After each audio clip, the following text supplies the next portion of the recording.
બનાસકાંઠા જિલ્લાના કાંકરેજ તાલુકાના આકોલી સ્થિત માધ્યમિક શાળા ખાતે સેવા સેતુ 2.0 કાર્યક્રમનું ભવ્ય આયોજન કરવામાં આ કાર્યક્રમમાં આકોલી ક્લસ્ટરમાં સમાવિષ્ટ 10 ગામોના લાભાર્થીઓ માટે વિવિધ સરકારી સેવાઓ એક જ છત નીચે ઉપલબ્ધ કરાવવામાં આવી હતી।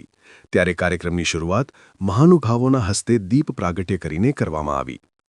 આ અવસરે ભાજપ જિલ્લા અધ્યક્ષ કીર્તિસિંહ વાઘેલા, ભારતસિંહ ભટ્ટેસરિયા, ઈસુભા વાઘેલા સહિતના પદાધિકારીઓ અને જિલ્લા કિસાન મોરચાના ઉપપ્રમુખ દિનેશભાઈ ઠક્કર વિશેષ ઉપસ્થિત રહ્યા હતા અને સેવા સેતુમાં 10 ગામોના ગ્રામજનોએ લાભ લીધો હતો।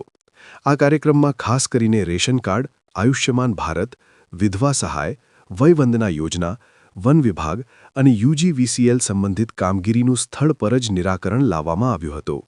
તંત્રની સજ્જતા અને કાર્યક્રમને સફળ બનાવવામાં કાંકરેજ મામલતદાર ગૌતમભાઈ દરજી, તાલુકા વિકાસ અધિકારી નરેશભાઈ ચૌધરી અને તાલુકા હેલ્થ ઓફિસર વિપુલભાઈ ચૌધરી સહિતના અધિકારીગણ અને તલાટીઓએ મહત્વની ભૂમિકા ભજવી હતી।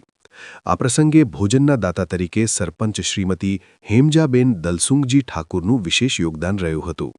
સેવા સેતુ કાર્યક્રમથી ગ્રામજનોમાં ભારે ઉત્સાહ જોવા મળ્યો હતો। લાભાર્થીઓએ જણાવ્યું હતું કે આ કાર્યક્રમને કારણે સરકારી કચેરીઓના ધક્કા ખાધા વિના ઘરે બેઠા નજીકના સ્થળે વિવિધ યોજનાઓનો લાભ સરળતાથી મળી રહે છે। અહેવાલ પૂનાભાઈ પ્રજાપતિ, કાંકરેજ।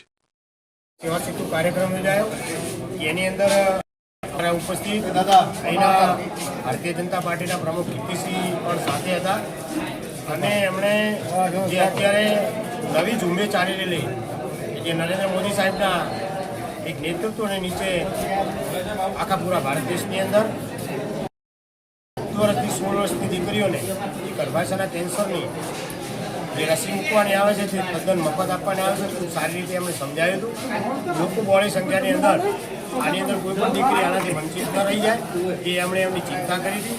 સાથે તાલુકા વિકાસ અધિકારી શ્રી, મામલતદાર શ્રી, અમારું અહીંનું જે સહકારી માળખું, સરકારી માળખું તેમજ ગ્રામ